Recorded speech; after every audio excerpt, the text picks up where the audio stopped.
ګرانو کتونکو السلام علیکم. زما نوم یوسف بنګش دی.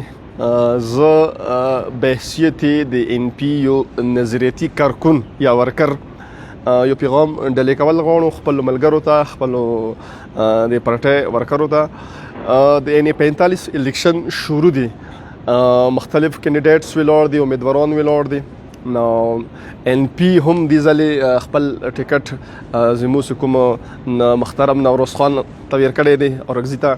نو موږ د ټول ملګري دی حمایت کوو او په دې بنیاد ورسره ویلوړ یو چې هغه د نظریې دپاره راوتلی دی، هغه د بچخانۍ دپاره راوتلی دی.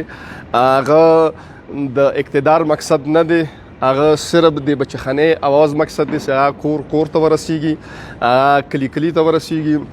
نو په سوشل میډیاز باندې یا په نورو وسطو سره پروپیګنډې کیږي چې یاره کارکنان نه خفه دي، خلکو نه مستعفي شو.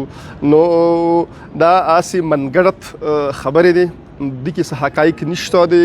البته که څه ملګرو څه شکوې ګیلې وي نو هغه به سبا به د پیر صاحب په ځای کې د عوامي نیشنل پارټۍ چې کوم مېلمانه راغلي دي د هغوی په قیادت کې یو ښه غونډه به کېږي، غټه غونډه به کېږي. سا کې به ټول ملګري شرکت کوي، ټول ملګري لیکوالان شو، د ان وای او شو یا د کومې د مدر وینګ پارټۍ مشران دي ملګري دي هغه به شرکت کوي. که څه شکوې ګیلې وي البته انډور هغه خفیا هغه به مو میډیا ته نه ورکوو، که څه وي هغه به موږ سره خپلو مانځو کې حل کوو انشاءالله. آینده له حمل به تېروو او د 19 فروری کوم الیکشن دی او دې کې موږ د بریالیتوب کوشش کوو، د کامیابۍ کوشش به کوو.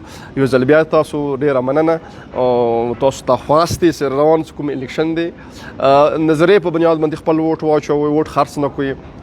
روان وخت دی د سیاسي جماعتونو دی، د سیاسي نظریو دی او هغه خلک کامیاب کو، هغه ملګري کامیاب کو چې کوم د وطن دپاره د ولس دپاره راوتلي دي یا د هغو خلکو نمایندګي کوي چې هغه په دې ولس باندې خپل ځانونه قربان کړي دي. او انشاءالله موږ به ورسره اوږه په اوږه ولاړو او د کامیابۍ دپاره یې پر امید یو. ډېره مننه.